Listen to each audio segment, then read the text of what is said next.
Au plaisir de vous retrouver sur nos antennes. Merci de votre fidélité. Voici les titres du journal. C'est parti pour les examens nationaux en Guinée. Le certificat d'études primaires a été officiellement lancé ce jeudi à travers le pays. À Conakry, le coup d'envoi a été donné à l'école primaire Kounimodou Ratoma par le ministre de l'Éducation nationale et de l'enseignement technique. Le CAMES en conclave à Libreville pour l'avenir de l'enseignement supérieur africain. La capitale gabonaise accueille la 43e session ordinaire du Conseil des ministres du CAMES. Au cœur des échanges, l'harmonisation des standards de qualité et la promotion d'une recherche scientifique. La Guinée se rapproche un peu plus du retour de football international à domicile. À quelques jours de l'arrivée des émissaires de la CAF, le ministre de la Jeunesse et des Sports a effectué une visite d'inspection sur les chantiers du 28 septembre. C'est tout pour le sommaire.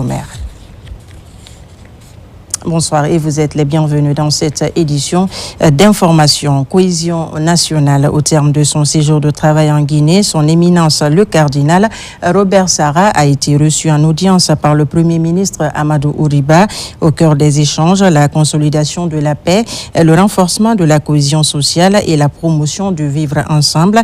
À cette occasion, le cardinal a invité les Guinéens à préserver l'unité nationale et à faire de la fraternité un socle durable pour le développement du pays. On le suit au micro d'Ousmane Bangora. La Guinée, c'est ma maman. La Guinée, c'est mon pays. Ce que je suis devenu, je le dois à la Guinée. Et donc, c'est un devoir pour moi aussi de pouvoir un peu échanger avec mes compatriotes, leur dire mes soucis, mon espérance pour ces pays. Un pays qui a été béni par Dieu. Nous avons souvent chanté que la Guinée est un scandale géologique. Et c'est vrai. Quand nous voyons toute la pluie qui tombe ici, qu'on ne voit pas ça au Burkina Faso, au Mali, au Sénégal, et également quantité de richesses minières et des hommes intelligents qui ne cherchent pas la bagarre. Moi, j'ai vécu ici. La Guinée a toujours été bénie par une cohésion, par la communion. On faisait comme une famille, quoi. Et je pense qu'il faut garder cette richesse guinéenne de vivre comme une famille, de travailler ensemble, de se donner la main, de ne pas se battre pour rien.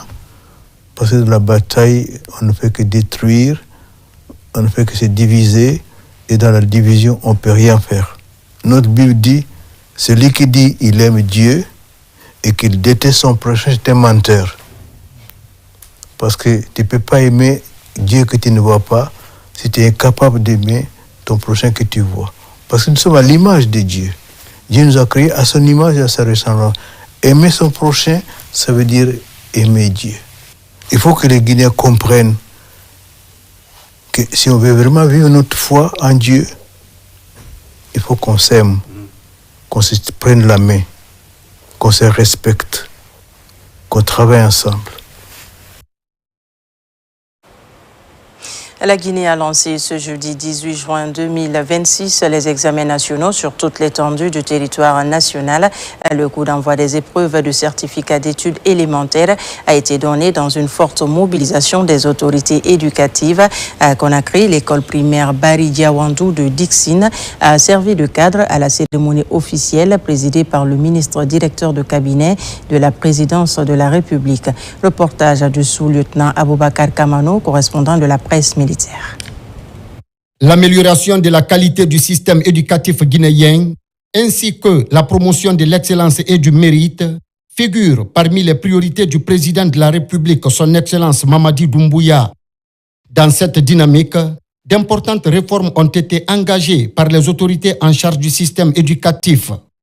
C'est dans ce contexte que les épreuves du certificat d'études élémentaires CEE, examen d'entrée en 7e année, ont été officiellement lancés ce jeudi 18 juin 2026. À l'école primaire Bari Diawadou de Dixine, le coup d'envoi a été donné par le ministre directeur de cabinet de la présidence de la République, M. Guiba Diakité, en présence de Rose Pola Prissimou, conseillère de la présidence, de la gouverneure de la ville de Conakry, Mahawa Silla, ainsi que de plusieurs cadres du secteur éducatif.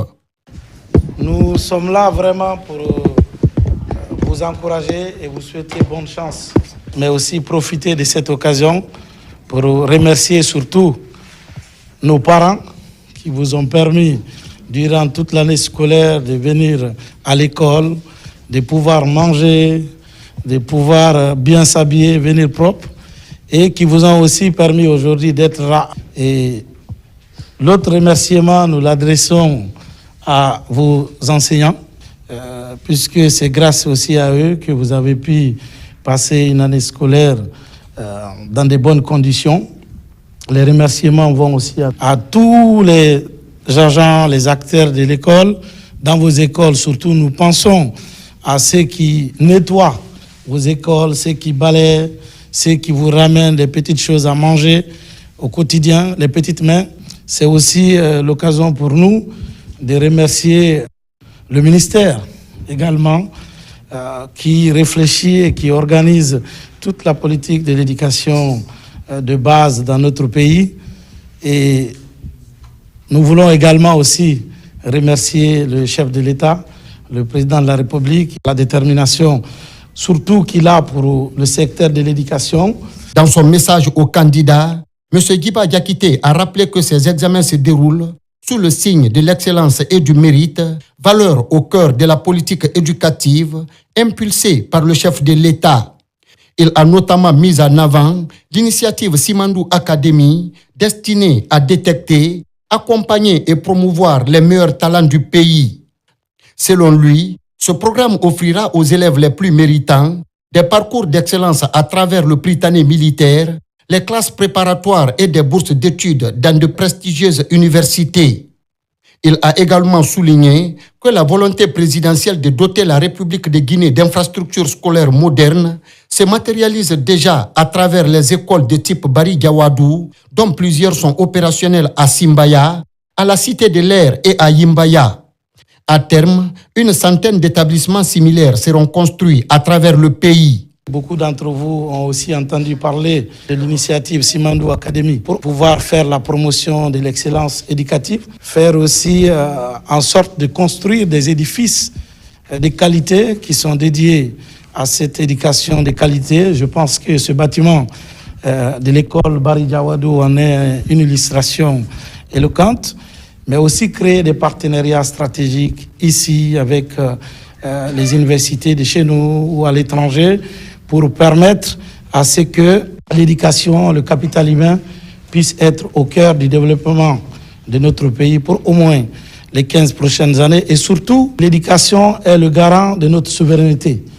Donc vous êtes l'avenir de ce pays. Nous sommes sûrs que beaucoup d'entre vous, d'ici à 2040, vous serez probablement à la porte du marché de l'emploi.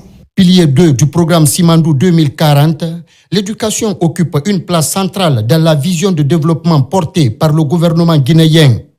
À cette occasion solennelle, les autorités ont salué les avancées enregistrées dans le secteur ainsi que l'engagement du président de la République en faveur d'une école fondée sur la performance et l'égalité des chances. L'excellence académique est de rigueur. Nous voulons nous assurer que sur toute l'étendue du territoire, les choses se passent convenablement, tel que décrit par le protocole des examens du ministère en charge de l'éducation nationale.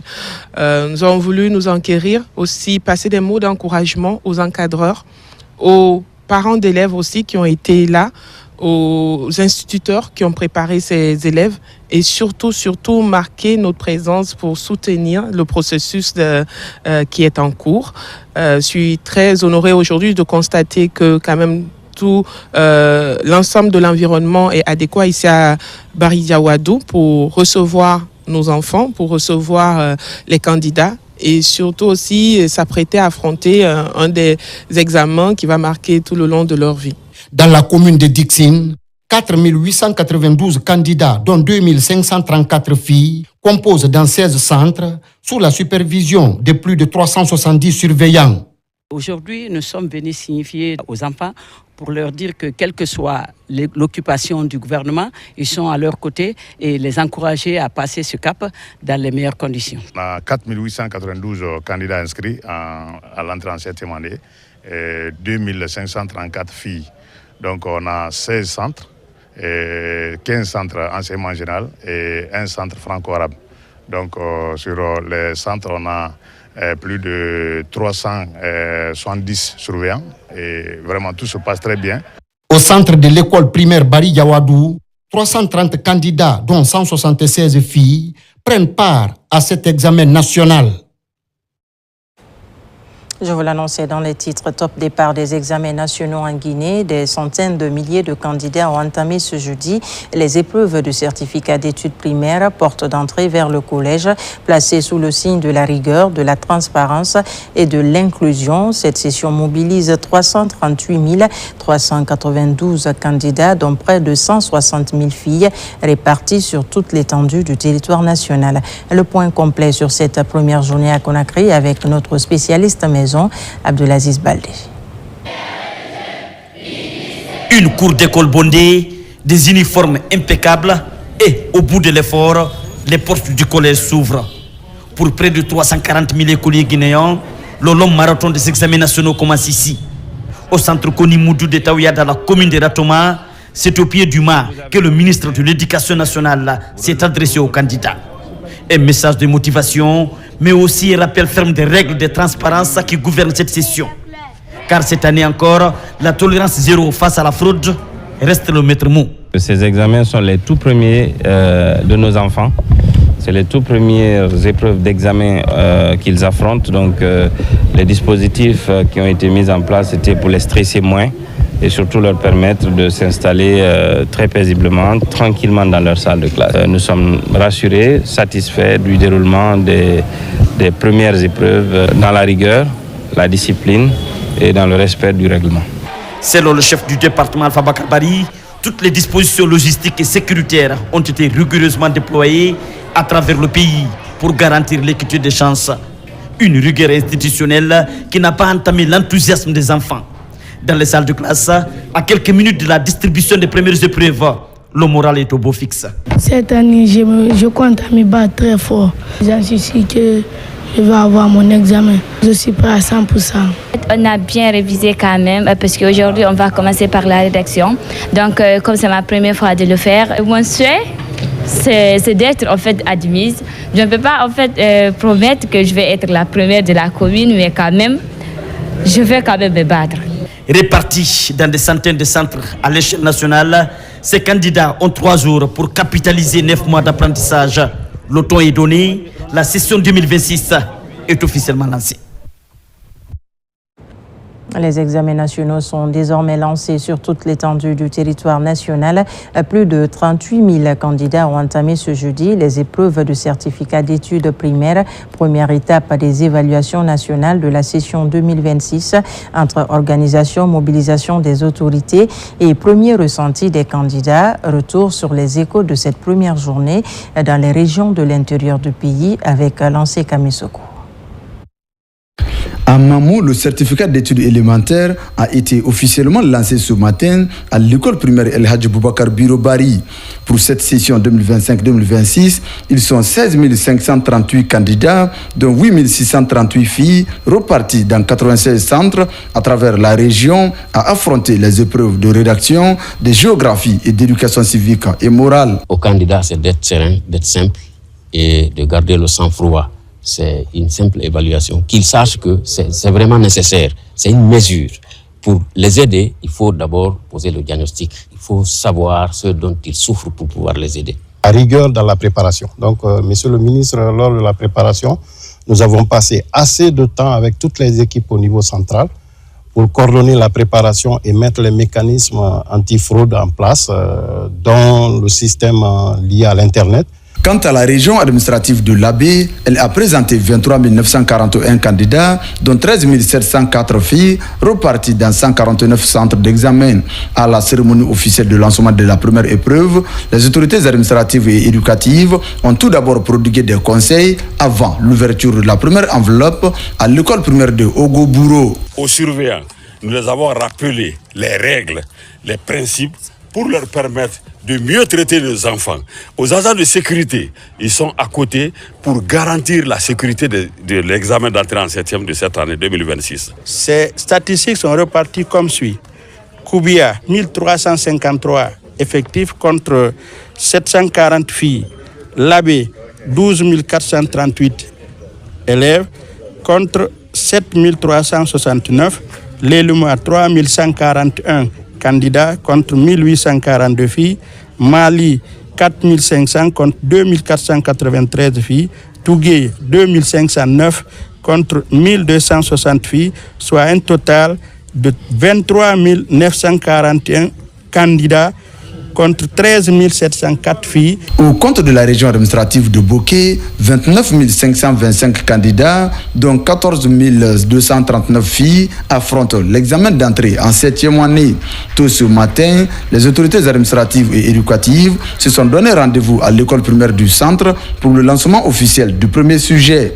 Une seule consigne, la rigueur dans l'application des principes généraux des examens nationaux en République de Guinée. J'ai trouvé déjà et l'inspectrice générale et les forces de défense et de sécurité.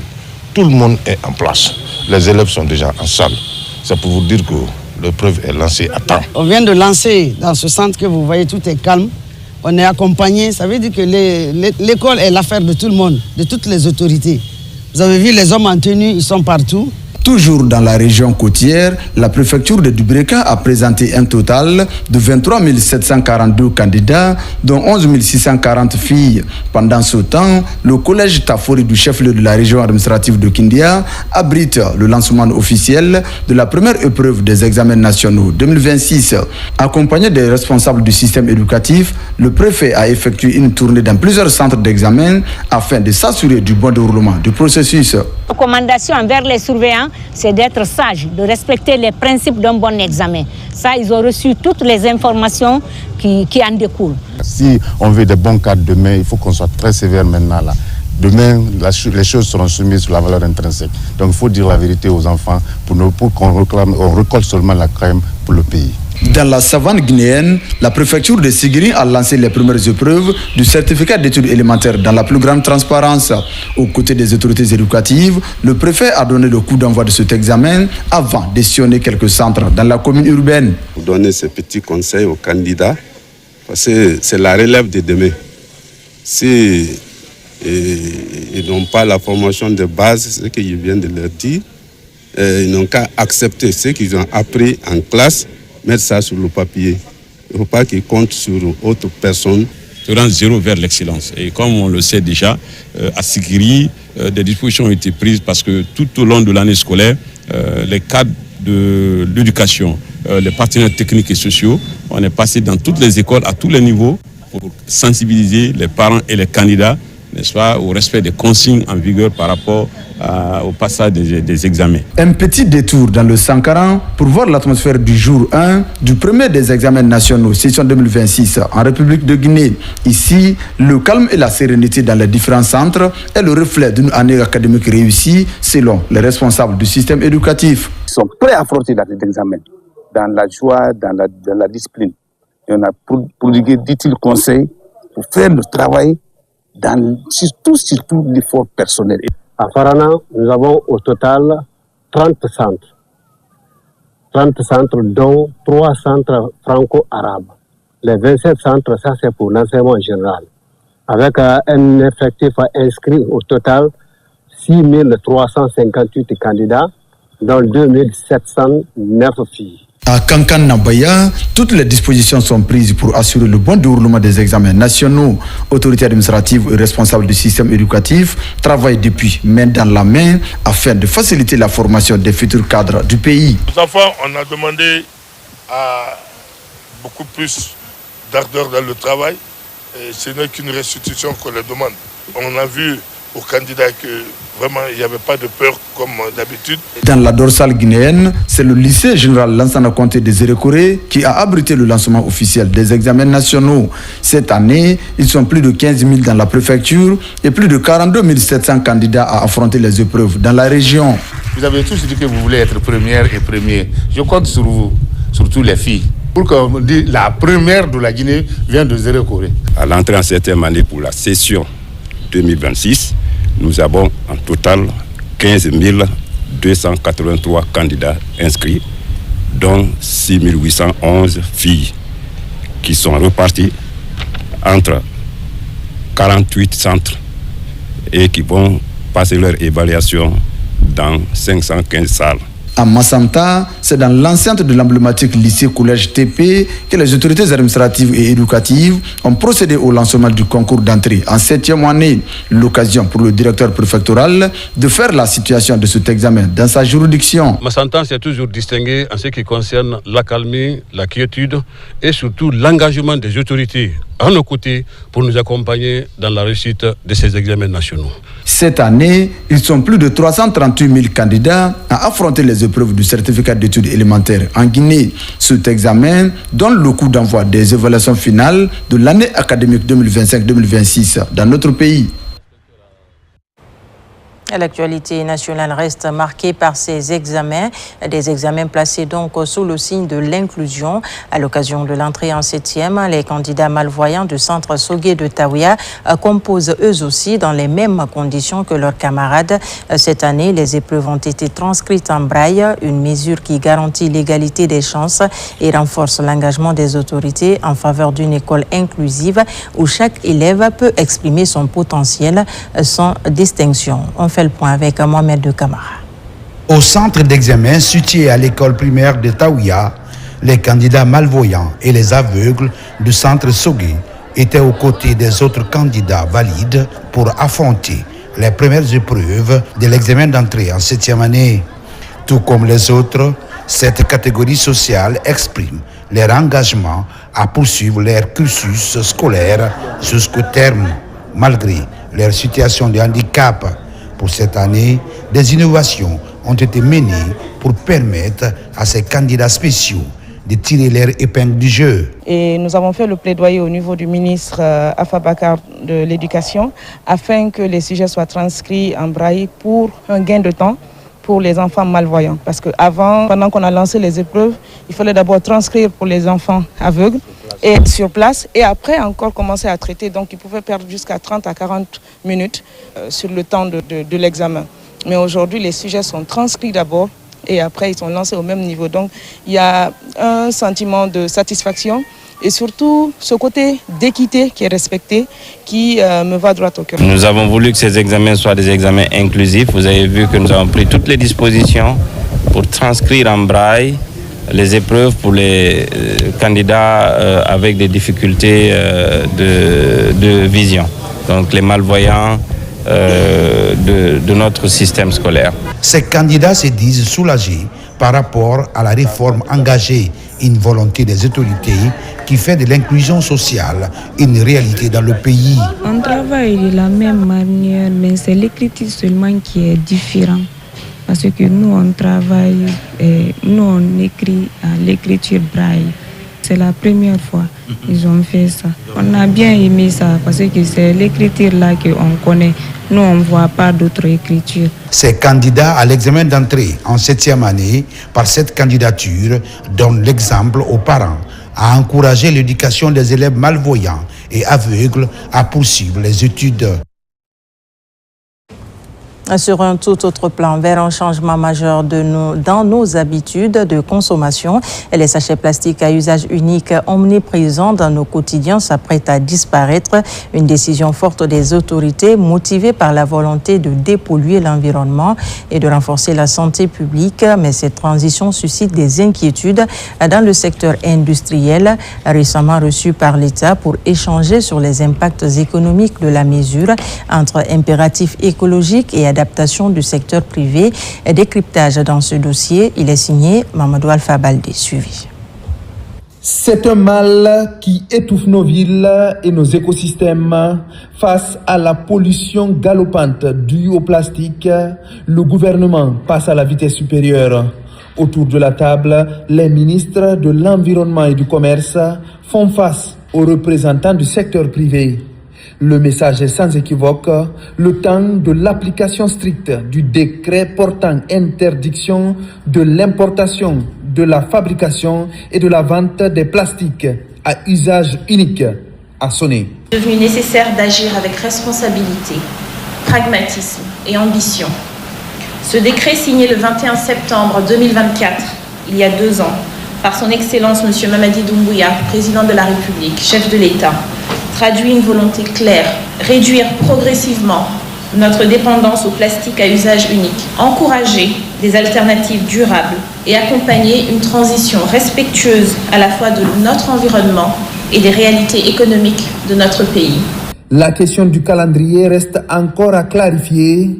Le gouvernement souhaite une mise en œuvre rapide, tandis que les industriels plaident pour un moratoire. J'avoue que même les acteurs concernés reconnaissent que quand même il est temps que nous trouvons une solution alternative. À travers la Chambre de commerce, tous les courriers, des mémos dans lesquels il y a eu des suggestions et des propositions de transition ont été mentionnées, ont été déposées aux différents départements concernés.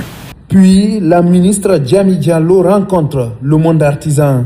Ici, il est question de débattre des mesures alternatives à l'utilisation des plastiques à usage unique. Des propositions concrètes et compétitives existent déjà. On a sorti certains emballages dégradables, d'autres emballages réutilisables et les emballages recyclables. Et ces 3-là ont tenu à un essai d'importation et puis un essai de la fabrication locale. Reste à savoir si les engagements pris aujourd'hui se traduiront par des mesures concrètes et rapides sur le terrain.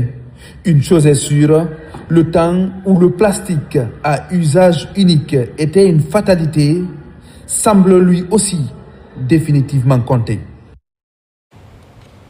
Et oui, Mamadou Alpha Baldé, il faut dire donc que le chef de l'État, son Excellence M. Mamadi Doumbouya, a franchi une étape décisive dans la lutte contre la pollution plastique avec l'adoption du décret portant interdiction des plastiques à usage unique en République de Guinée. Cette réforme marque une étape importante dans les efforts engagés par les plus hautes autorités du pays pour préserver l'environnement et promouvoir des modes de production et de consommation plus durables. Mais elle soulève aussi quelques questions de la part des citoyens et des différents acteurs directement concernés par sa mise en œuvre. Pour en parler, je reçois sur ce plateau Madame Djami Diallo, ministre de l'Environnement et du Développement durable. Bonsoir Madame la ministre, merci de nous accorder cet entretien. Alors pour commencer, dites-nous quelles sont les principales raisons qui ont motivé ce décret et quelle est réellement sa portée.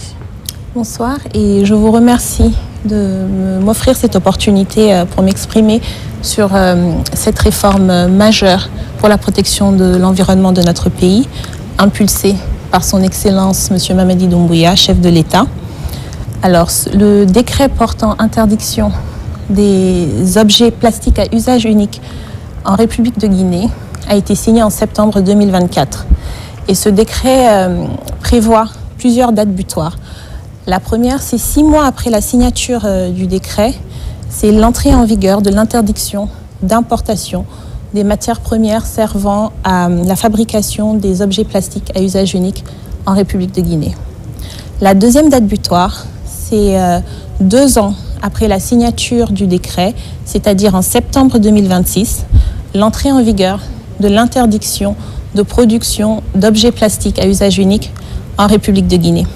Ce dispositif, avec plusieurs dates, a été mis en place pour permettre aux acteurs du secteur privé évoluant dans le secteur des emballages plastiques de pouvoir s'adapter, leur donner suffisamment de temps pour s'adapter. Et la décision d'interdire les sachets plastiques en République de Guinée, elle émane de l'urgence de protéger notre environnement et la santé de nos concitoyens. Parce que réellement, aujourd'hui, c'est des milliers de tonnes de déchets plastiques qui sont dans la nature, qui obstruent nos caniveaux. Et ces déchets plastiques se fragmentent en microparticules qui contaminent l'eau, contaminent nos sols, les poissons, le bétail et in fine affectent la santé humaine. Ce décret, il consacre également la vision du chef de l'État pour une Guinée propre et une Guinée qui est respectueuse de son milieu naturel. Et enfin, il traduit les engagements internationaux de notre pays en matière de lutte contre la pollution et de préservation de l'environnement. Alors, Madame la Ministre, est-ce qu'on peut savoir les produits qui sont concernés par cette mesure? Alors, essentiellement, ce sont les objets plastiques qu'on utilise une fois et qu'on jette. Donc, ce sont les sachets d'eau, ce sont les sacs plastiques qu'on utilise au marché, par exemple. Ce sont les ustensiles, les gobelets en plastique qu'on utilise et qu'on jette. Il y a des objets plastiques qui ne sont pas concernés par l'interdiction. Tels que? Notamment les emballages qui sont destinés au matériel médical, aux activités agricoles, aux activités militaires ou pour le ramassage d'ordures. Mais également les bouteilles d'eau ne sont pas concernées pour nous permettre de faciliter l'accès à l'eau potable. Et qu'en est-il du dialogue avec les acteurs concernés? Alors, dès le départ, nous avons privilégié une approche de dialogue, de concertation avec l'ensemble des acteurs concernés. D'abord, nous avons mis en place une commission interministérielle qui regroupe le ministère de l'Environnement et le ministère du Commerce et de l'Industrie. Donc, cette instance nous permet d'assurer une coordination permanente pour la mise en œuvre effective du décret. Et cette commission a rencontré courant 2025 les opérateurs économiques qui évoluent dans le secteur des emballages plastiques. Cette rencontre nous a permis d'identifier les contraintes des acteurs, de recueillir leurs préoccupations en ce qui concerne la réforme, mais également d'explorer ensemble les solutions de substitution. Et la Chambre d'industrie, de commerce et d'artisanat est un partenaire essentiel dans cette démarche. Nous avons également initié un dialogue constructif avec la Fédération nationale des artisans de Guinée parce que les artisans en Guinée disposent d'un savoir-faire qui est précieux pour la fabrication de produits alternatifs qui sont réutilisables, qui sont biodégradables. Donc notre ambition vraiment, c'est de construire la réforme avec l'ensemble des acteurs concernés et de ne pas imposer cette réforme sans dialogue, mais cela dit tout en restant rigoureux dans son application. Y a-t-il justement des mesures que le gouvernement envisage pour accompagner notamment le secteur économique?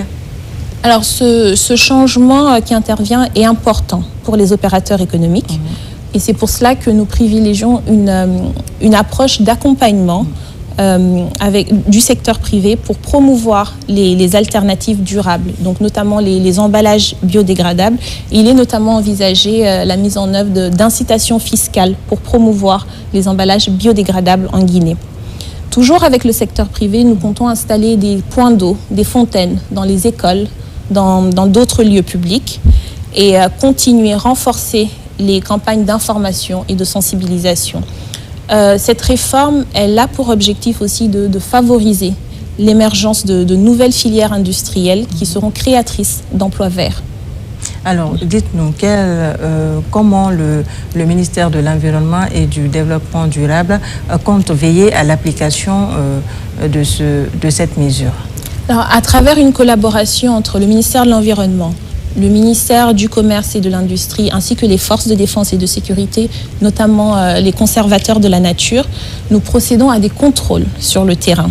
Et à date, c'est une vingtaine d'entreprises qui évoluent dans l'illégalité, qui ont fait l'objet d'inspections et de contrôles, avec d'importantes quantités de sachets d'eau qui ont été saisis. Et ces contrôles vont s'intensifier à partir de septembre 2026, qui est la date d'entrée en vigueur de l'interdiction de production d'objets plastiques à usage unique en République de Guinée. Et également, à travers une collaboration du ministère de l'Environnement, du ministère en charge du Commerce, du ministère en charge du Budget, nous notons une réduction significative des importations des matières premières qui entrent dans la fabrication de ces sachets plastiques. Aujourd'hui, les importations ne sont plus délivrées. Et pour les importateurs qui contournent cette règle, des mesures sont prises à l'entrée des frontières maritimes et terrestres, avec notamment des conteneurs qui ont été saisis au port de Conakry. Notre priorité, je dois le dire,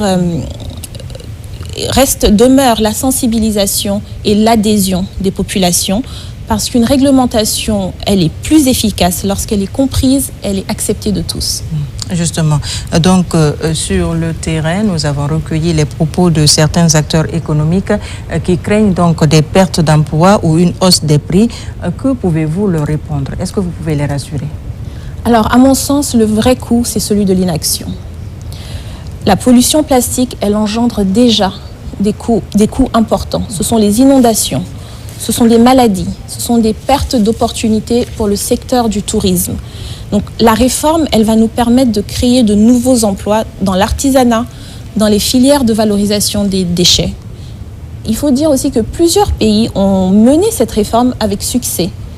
La Guinée le fera avec sagesse, en protégeant à la fois les familles et l'environnement. Alors Madame la Ministre, pour terminer, est-ce que vous avez un appel à lancer?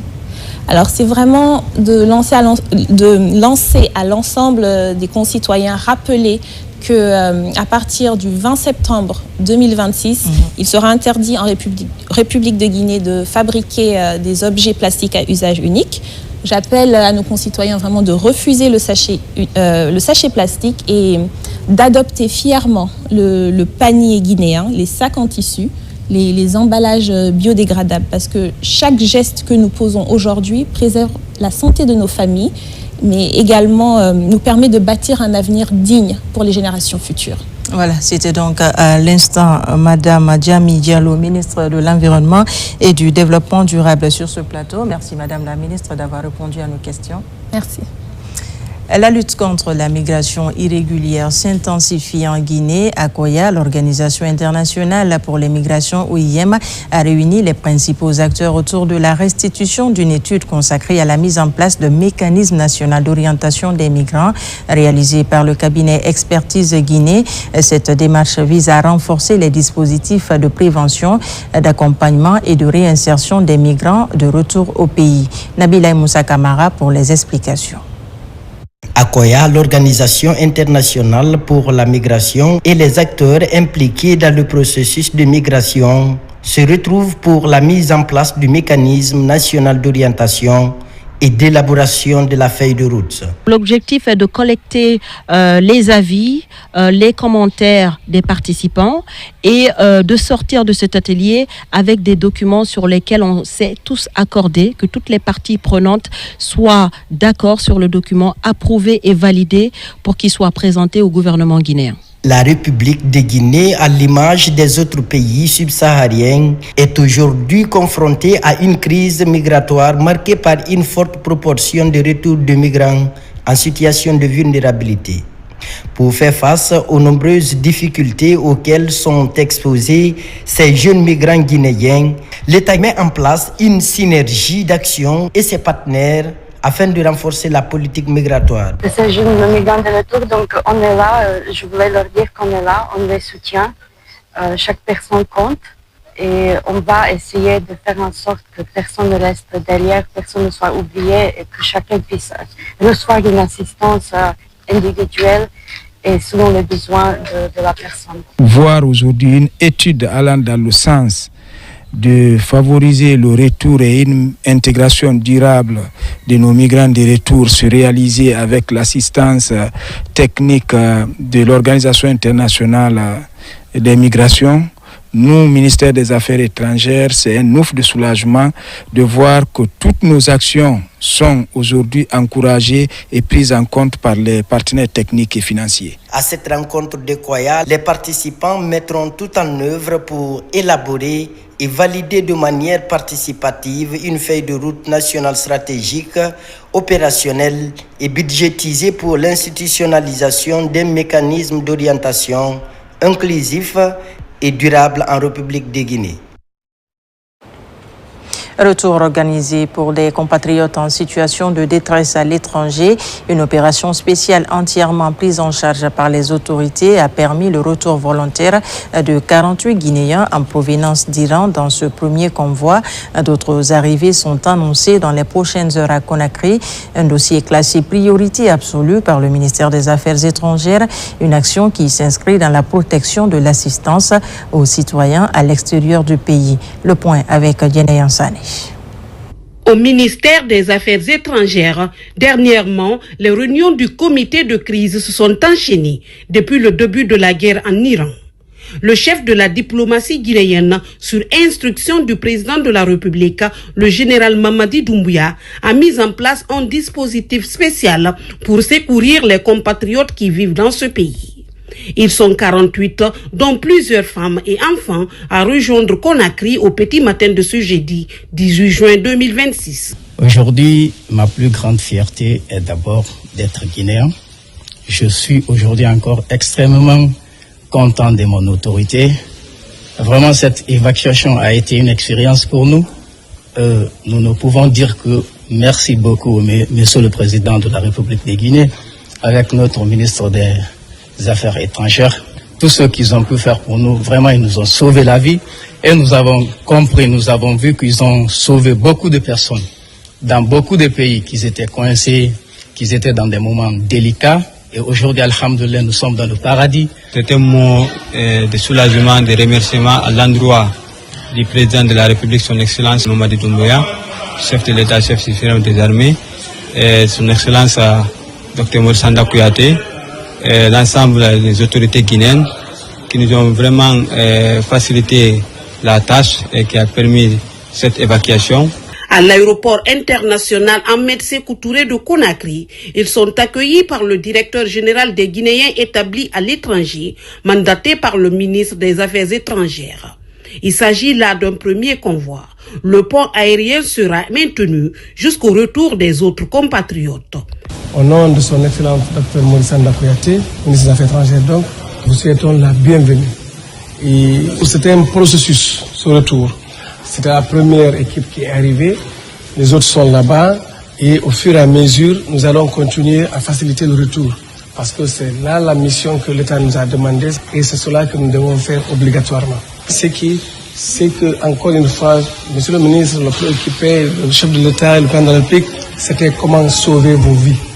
En allant chercher ses filles et fils partout dans le monde, la République de Guinée envoie un signal fort au monde, celui d'un pays qui place l'humain au centre de ses préoccupations.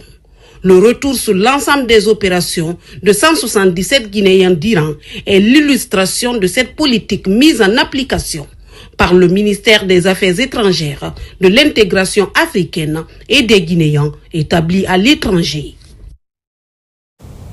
À l'international, cap sur Bakou, en Azerbaïdjan, les assemblées annuelles de la Banque islamique de développement ont officiellement ouvert leurs portes ce matin.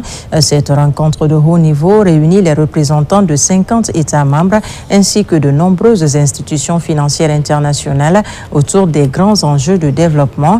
La Guinée y prend une part active à travers une délégation conduite par le ministre du Plan, de la coopération internationale et du développement. Le point avec notre envoyé spécial à Bakou, Mamadou Saliouba.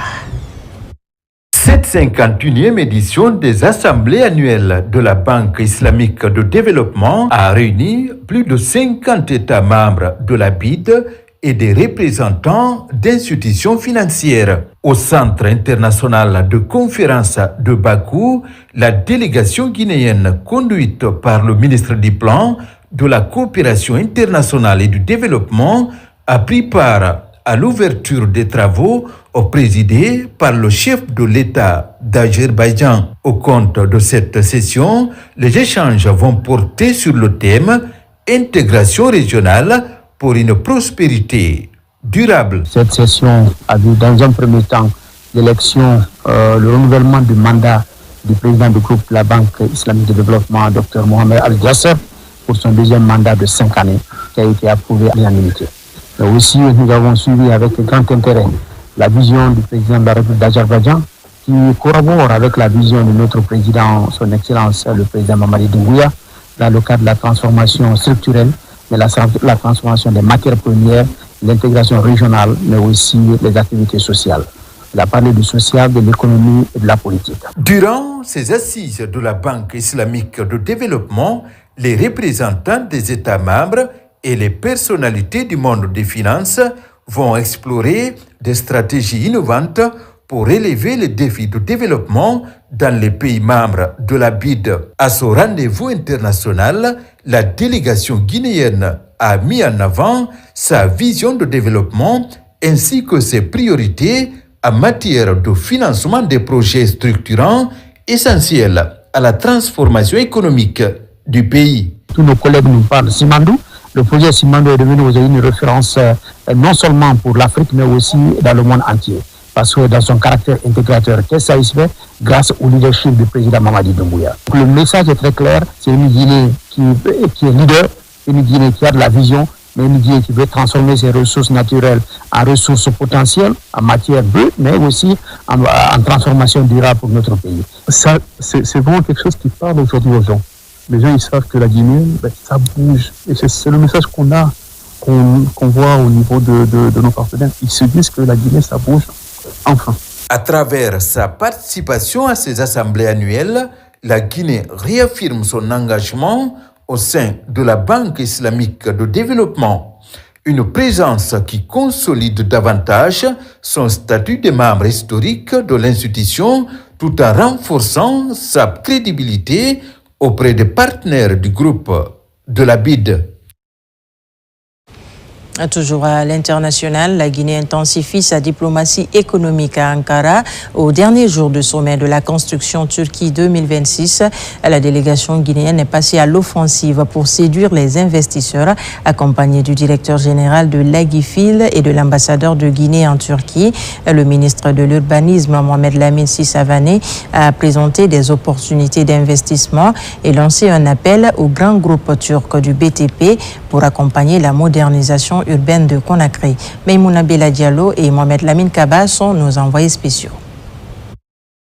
Au sommet et dernier jour du sommet de la construction Turquie 2026 à Ankara, la Guinée est passée à la vitesse supérieure. Après avoir exposé sa vision globale, le ministre de l'Urbanisme, de l'Habitat et de l'Aménagement du territoire a lancé un appel direct et pragmatique aux capitaux turcs.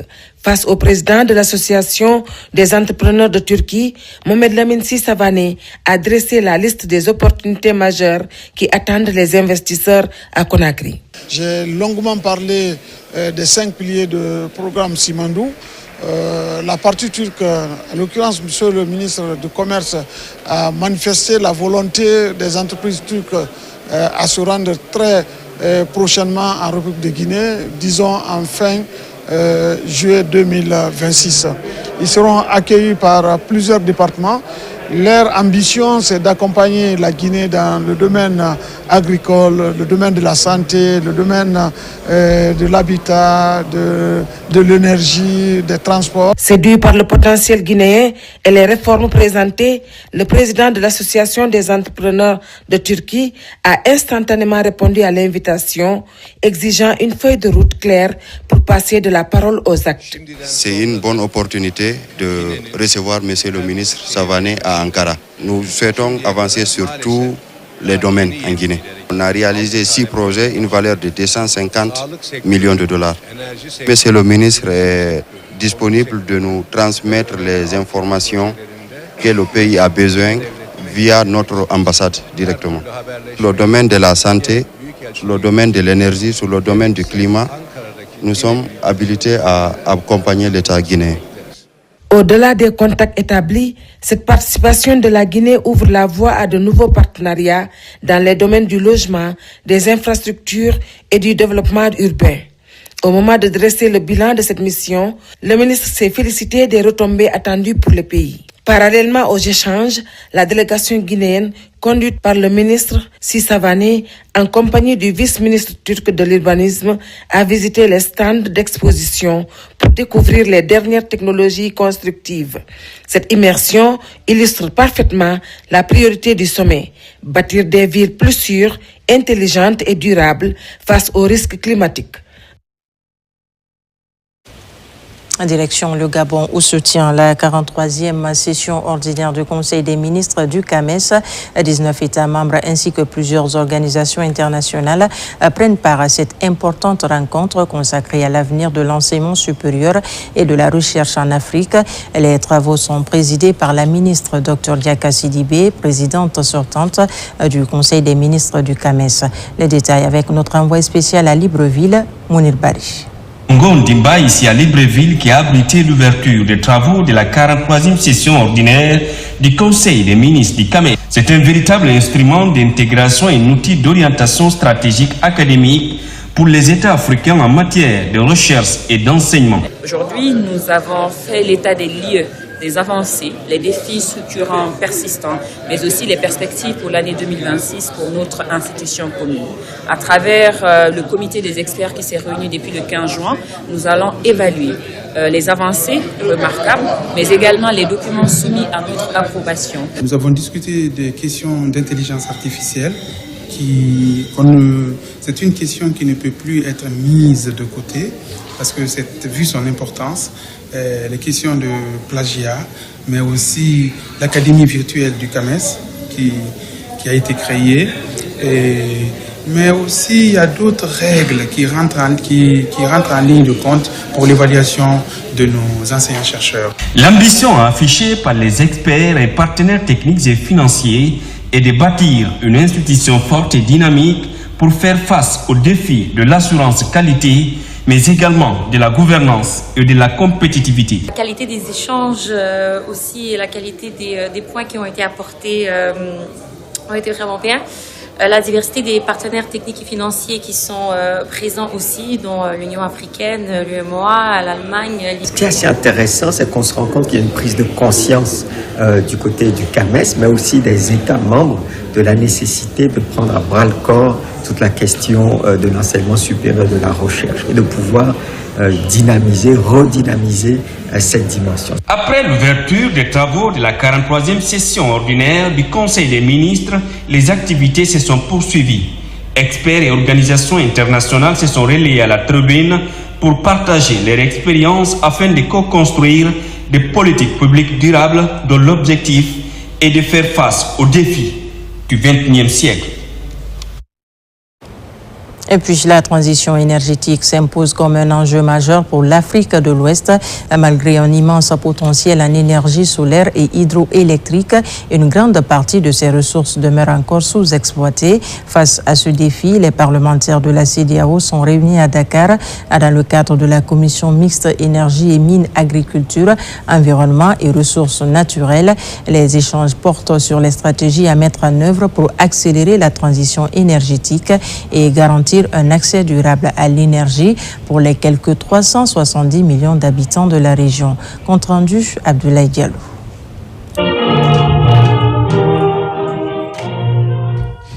L'hymne de la CEDEAO, suivi des prières. Les journées de réflexion sur les ressources énergétiques de la région sont lancées. Avec 370 millions d'habitants et une croissance démographique galopante, l'Afrique de l'Ouest a fait face à un réseau électrique à la traîne. Ici, l'accès à l'énergie n'est plus un simple défi technique. C'est l'urgence économique du siècle. Moins de 40% des populations rurales ont aujourd'hui accès à l'électricité. Pour répondre à cette crise, le Parlement de la CEDEAO s'est réuni à Dakar. Objectif: explorer des pistes de solutions. Notre force réside dans notre diversité. Nous venons tous des États membres. Nous connaissons nos réalités nationales respectives et nous sommes en mesure de porter une voix commune, légitime et représentative. Notre rôle est de veiller à ce que les engagements pris au niveau régional, je pense notamment à la politique de la CEDEAO sur les énergies renouvelables et au plan d'action pour l'efficacité énergétique, soient effectivement transposés dans les législations nationales et surtout appliqués sur le terrain. Le potentiel de la région est pourtant immense. Un soleil à volonté, des fleuves puissants et l'éolien côtier. Mais sur le terrain, les projets bloquent en cause des cadres réglementaires nationaux obsolètes et le manque de viabilité financière des compagnies publiques d'électricité. Les chiffres sont éloquents. Dans notre espace CEDEAO, l'accès à l'électricité des ménages ruraux plafonne encore autour de 12%, alors que notre région dispose d'un potentiel solaire exceptionnel de 5 à 6 kW par mètre carré par jour et d'un potentiel hydroélectrique de plus de 25 000 MW. Cet écart entre nos ressources et leur exploitation est un défi que nous devons collectivement et consciemment relever. L'objectif du Parlement de la communauté est clair, l'accès à l'énergie pour tous. Mais pour que cette transition ne reste pas une promesse sur papier, les parlements nationaux devront agir vite. Ils doivent transformer les résolutions de Dakar en lois concrètes. L'Afrique de l'Ouest joue ici sa souveraineté industrielle, mais aussi l'avenir de sa jeunesse. À présent, je reçois sur ce plateau Kadiatou Kaba pour la lecture d'un arrêté du ministère des Affaires étrangères. Bonsoir Kadiatou. Bonsoir Romo et merci beaucoup. Arrêté à 2026-373, Maïej, CAB, SGG, portant rappel de diplomates. Le ministre, vu la Constitution, arrête. Article 1er. Les cadres dont les prénoms et noms suivent sont rappelés. 1. Monsieur Ibrahima Nabioula, matricule 591-143J, consul général à l'ambassade de la République de Guinée, près la République de Gambie. 2. Monsieur Ibrahima Sori Kamara, matricule 262-491D. Premier secrétaire chargé des affaires financières et consulaires à l'ambassade de la République de Guinée, près le Royaume d'Espagne. 3. Madame Fatoumata Bintaba, matricule 275-73R. Attachée financière à l'ambassade de la République de Guinée, près la République du Ghana. 4. Monsieur Mohamed Kourouma, matricule 228-377N. Premier conseiller chargé des affaires politiques à l'ambassade de la République de Guinée, près la République d'Angola. 5. Monsieur François P. Maomi, matricule 275-299A. Attaché chargé des affaires financières et consulaires à l'ambassade de la République de Guinée, près la République de Guinée-Bissau. 6. Monsieur Fodé Camara, matricule 197-453H, premier conseiller chargé des affaires consulaires à l'ambassade de la République de Guinée, près la République arabe d'Égypte. 7. Madame Aïssatou Sadjo Bari, matricule 317-915J, deuxième secrétaire à l'ambassade de la République de Guinée, près l'État de Qatar. 8. Monsieur Mori Touré, matricule 194-371W, premier secrétaire chargé des affaires financières à l'ambassade de la République de Guinée, près la République d'Angola. 9. Madame Fatoumata Sidibé, matricule 310-660Z, deuxième secrétaire chargé de la coordination à l'ambassade de la République de Guinée, près la Confédération helvétique et l'Office des Nations Unies à Genève. 10. Monsieur Aboubakar Bangoura, matricule 275-433G, attaché chargé des affaires financières et consulaires à l'ambassade de la République de Guinée, près la République de Cuba. 11. Monsieur Issaga Diallo, matricule 254-52A, attaché administrative à l'ambassade de la République de Guinée, près la Confédération helvétique et l'Office des Nations Unies à Genève. 12. Monsieur Ibrahima Kamara, matricule 205-392K, attaché consulaire au consulat général de la République de Guinée à Guéda. 13. Madame Fatoutouz Touré, matricule 169-761L, premier secrétaire chargé des affaires financières et consulaire à l'ambassade de la République de Guinée, près l'État du Koweït. 14. Monsieur Manguesila, matricule 247-611J, chargé d'affaires étrangères à l'ambassade de la République de Guinée en République gabonaise. 15. Monsieur Aboubakar Kamara, matricule 587 166 X, premier secrétaire chargé des affaires financières à l'ambassade de la République de Guinée près l'État de Qatar. 16. Monsieur Alassane Aïdara, matricule 223 090, premier secrétaire chargé des affaires financières et consulaires à l'ambassade de la République de Guinée en République fédérative du Brésil. 17. Madame Aminata Doumbouya, matricule 306 702 P, attachée à l'ambassade de la République de Guinée au Canada. 18. Madame Marie-Agnès Touré, matricule 225 590 S, premier secrétaire chargé des affaires financières et consulaires à l'ambassade de la République de Guinée auprès des pays du Benelux et de l'Union européenne. 19. Madame Makale Bilivogui, matricule 210 313 X, conseiller chargé des questions économiques à l'ambassade de la République de Guinée près la République de Côte d'Ivoire. 20. Monsieur Oye Michel Sakouvogui, matricule 275 318 P, premier secrétaire chargé des affaires financières et consulaires à l'ambassade de la République de Guinée en Malaisie. 21. Madame Adama Keïta, matricule 202 42 G, premier secrétaire chargé des affaires financières à l'ambassade de la République de Guinée aux États-Unis d'Amérique, Washington. 22.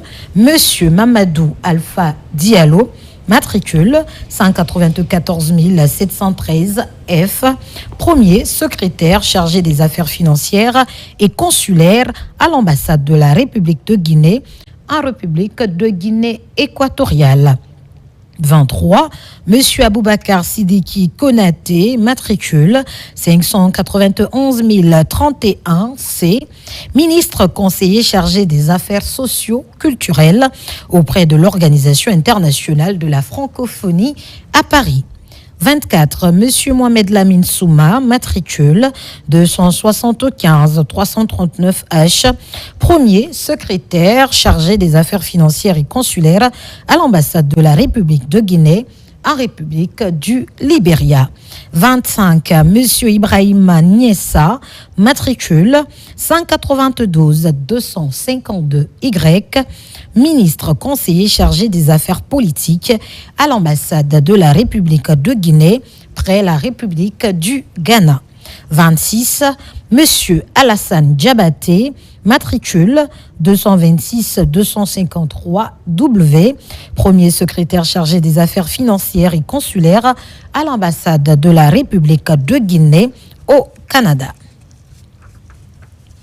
27. Monsieur Mohamed Lamine Kouyaté, matricule 243 818 Y, premier secrétaire chargé du protocole à l'ambassade de la République de Guinée près la République fédérale démocratique d'Éthiopie et l'Union africaine.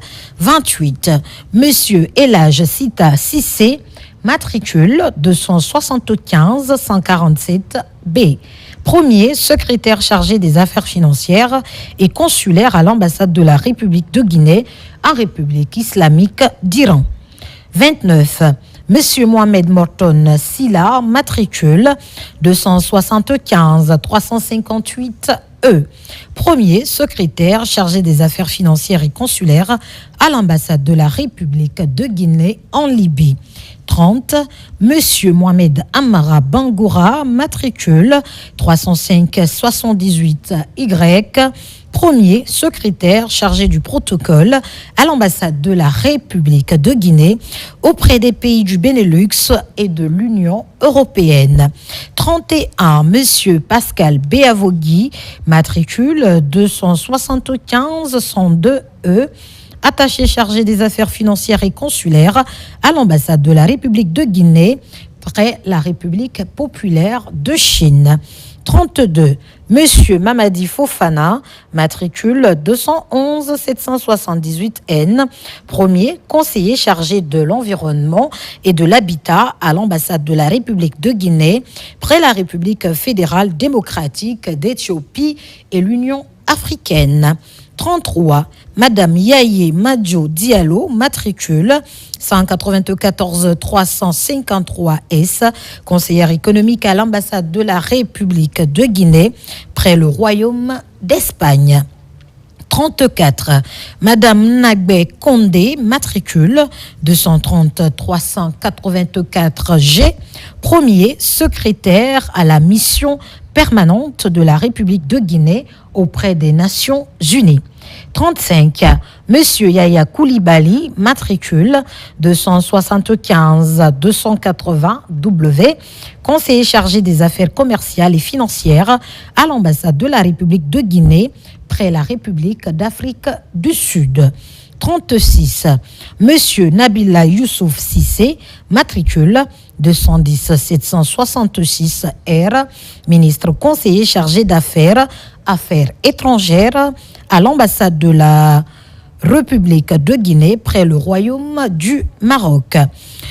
37. Madame Fatoumata Poré Doumbouya, matricule 262 747 E, deuxième conseiller chargé des affaires socio-culturelles à l'ambassade de la République de Guinée, près la République fédérale du Nigeria. 38. Monsieur Nouan Touré, matricule 275 482 S, attaché chargé des affaires financières et consulaires à l'ambassade de la République de Guinée, près la République fédérale du Nigeria. 39. Monsieur Farah Kamano, matricule 235 555 D, deuxième conseiller chargé des affaires socio-culturelles à l'ambassade de la République de Guinée, près à Berlin. 40. Madame Hassana Touba, matricule 275 74 A, premier secrétaire chargé des affaires financières à l'ambassade de la République de Guinée, près la République de Turquie. 41. Madame Aminata Cham, matricule 199 254 Z, premier conseiller chargé des affaires politiques à l'ambassade de la République de Guinée auprès des pays du Benelux et de l'Union européenne. 42. Madame Fatoumata Bari, matricule 275 437 Z, premier secrétaire chargé des affaires financières à l'ambassade de la République de Guinée, près la République de Gambie. 43. Monsieur Mohamed Mansour Diakité, matricule 317 811 H, premier secrétaire chargé du protocole à l'ambassade de la République de Guinée à Berlin. 44. Monsieur Aboubakar Ibrahima Bangoura, matricule 275 85 K, premier secrétaire chargé des affaires financières à l'ambassade de la République de Guinée à Berlin. 45. Madame Salema Touba, matricule 199 255 A, premier secrétaire chargé des affaires financières consulaires à l'ambassade de la République de Guinée auprès des pays du Benelux et de l'Union européenne. 46. Monsieur Hassan Sako, matricule matricule 2022, non, pardon. Alors 202 242 G, j'y arrive, deuxième secrétaire chargé du protocole à l'ambassade de la République de Guinée auprès des pays du Benelux et de l'Union européenne. 47. Madame Joséphine Béavogui, matricule 313 616 T, deuxième conseiller à l'ambassade de la République de Guinée, près la République du Sénégal. 48. Monsieur Oumar Condé, matricule 306 920 K, premier conseiller chargé des affaires économiques à l'ambassade de la République de Guinée en Malaisie. 49. Monsieur Fodé Moussa Bangoura, matricule 217 144 T, premier conseiller chargé d'affaires AI à l'ambassade de la République de Guinée près la République arabe d'Égypte. 50. Monsieur Sekou Souma, matricule 275 341 A, premier secrétaire chargé des affaires financières à l'ambassade de la République de Guinée auprès du Royaume-Uni, d'Irlande et d'Islande. 51. Monsieur Digena Iromu, matricule 275 27 524 J, premier secrétaire chargé des affaires financières à l'ambassade de la République de Guinée près la Confédération helvétique et l'Office des Nations Unies à Genève. 52. Madame Abibatou Chérif, matricule 243 826 H, premier secrétaire chargé des affaires administratives à l'ambassade de la République de Guinée auprès du Royaume-Uni, d'Irlande et d'Islande. 53. Monsieur Nestor Sandouno, matricule 230 574 K, premier secrétaire chargé des affaires financières et consulaires à l'ambassade de Guinée au Japon. 54. Monsieur Georges Nikeon Mami, matricule 275 294 L, premier conseiller chargé des affaires économiques à l'ambassade de la République de Guinée aux États-Unis d'Amérique, Washington. Article 2. Le présent arrêté qui abroge toutes dispositions antérieures contraires prend effet à compter de sa date de signature et sera enregistré et publié au journal officiel de la République. Conakry le 17 juin 2026. Docteur Morisonda Kouyaté, prix Nelson Mandela des Nations Unies, commandeur de l'Ordre national du Colatier. Merci Oumo. Merci Kadia Choukava d'être passé sur ce plateau. Dans l'actualité également, renforcer l'action citoyenne par la maîtrise des données à Conakry. Afrobaromètre, à travers son partenaire StatsView International, a organisé une session de formation à l'intention des acteurs de la société civile sur l'analyse et l'exploitation des données. L'objectif est de leur permettre de mieux s'approprier les statistiques afin d'orienter efficacement leurs interventions au sein des communautés. Moussa Kouyaté, reportage. Ils sont une vingtaine d'acteurs venus de plusieurs structures de la société civile à suivre cette formation axée sur l'analyse des données. Ce renforcement de capacités organisé par Afrobaromètre va servir à ces acteurs dans leur domaine d'activité. Des données qui constituent un repère fondamental. Les données Afrobaromètre constituent aujourd'hui une référence pour la plupart des gouvernements africains et des organisations de la société civile des pays africains. Et donc, il était de notre devoir également de partager ces données-là avec les organisations de la société civile guinéenne. C'est de leur montrer comment ils peuvent avoir accès aux données Afrobaromètre, comment ils peuvent utiliser les données Afrobaromètre dans tout ce qu'ils entreprennent au niveau local. Si vous n'avez pas de données, vous ne pouvez pas planifier. Si vous n'avez pas de données, vous ne pouvez pas agir. Parce que tout est priorité et tout est prioritaire. C'est une manière d'aider aussi les acteurs de la société civile à savoir comment est-ce qu'il faut utiliser les données pour que ces acteurs puissent travailler dans le cadre de leur investigation, dans le cadre du travail, du monitoring qu'ils doivent faire. Les enquêtes d'Afrobaromètre auprès des populations sur différentes thématiques viennent appuyer les politiques de développement engagées par les autorités. Ça permet vraiment de mieux orienter les futures interventions, déjà d'évaluer le ressenti des interventions réalisées, mais surtout mieux préparer les prochaines interventions au bénéfice des communautés. Une organisation qui fait un travail dans toute légalité, mais surtout en toute transparence, parce que les données sont mises à disposition des pouvoirs publics pour les permettre vraiment de les exploiter moins un franc. Donc c'est quelque chose qui est très apprécié des pouvoirs publics. D'autres séances de formation et de présentation sont prévues dans plusieurs autres structures dans les prochains jours. Et pour terminer, la Guinée se rapproche du retour au football international à domicile à quelques jours de la visite des émissaires de la Confédération africaine de football. Le ministre de la Jeunesse et des Sports a effectué une visite d'inspection sur le chantier du stade du 28 septembre. Objectif, évaluer l'état d'avancement des travaux et lever les derniers obstacles qui freinent encore la finalisation du projet. Moussa Komara, Mangamori Kamara. Il porte aujourd'hui l'espoir de tout un pays. Le stade du 28 septembre fait peau neuve et il s'approche peu à peu de l'homologation. Mais pendant ce temps, certains obstacles ralentissent la marche vers la conformité. Informé, le ministre de la Jeunesse et des Sports, en compagnie des cadres de son département, est venu ce matin constater, comprendre et agir. Nous faisons cette visite pour essayer quand même d'apporter les derniers réglages, d'apporter les dernières recommandations au niveau de l'entreprise pour que cela soit pris en compte. Nous venons de visiter, vous savez aussi qu'il y a des encombrants physiques qui ont été évoqués, qui doivent être déguerpis. Vous savez que le déguerpissement est une situation extrêmement sensible. Nous n'avons pas que le football, nous avons beaucoup de disciplines sportives. Nous avons le handball avec le gymnase qui est là, qui nous rapporte beaucoup de médailles et de trophées. Nous avons la piscine olympique, nous avons la médecine du sport.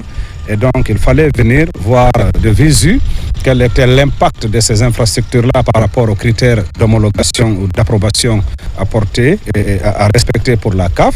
Il fallait également dialoguer avec les responsables, non seulement du gymnase, de la piscine, mais également de la médecine du sport. Heureusement que tout le monde est prédisposé à aller dans le sens de finaliser la construction de ce stade dans l'intérêt de la nation et de la République. Face aux occupants, le message de solidarité est clair.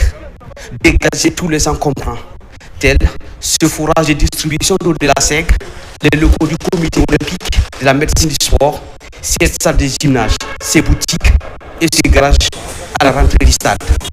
Au niveau du gradin, le ministre Baldé invite l'entreprise à corriger dans l'urgence cet angle mort.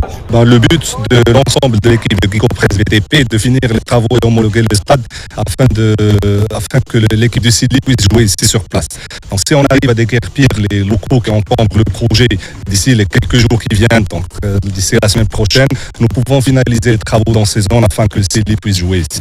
Il y a une semaine, un émissaire de la CAF était en Guinée pour voir si les réserves émises ont été levées. Les résultats ont été concluants. L'éclairage de la pelouse, la sonorisation des écrans et les affichages ont été essayés devant l'émissaire. D'ici le 15 juin, la Guinée doit saisir la CAF pour solliciter l'homologation de ces monuments du football guinéen. Une ambition nationale portée au plus haut niveau de l'État. Et c'est la fin de ce journal. Merci de nous avoir reçus chez vous. L'actualité se poursuit sur notre site, le www.rtguinée.info. À très vite pour d'autres actualités de la Guinée, notre paradis, terre de richesse et d'innovation.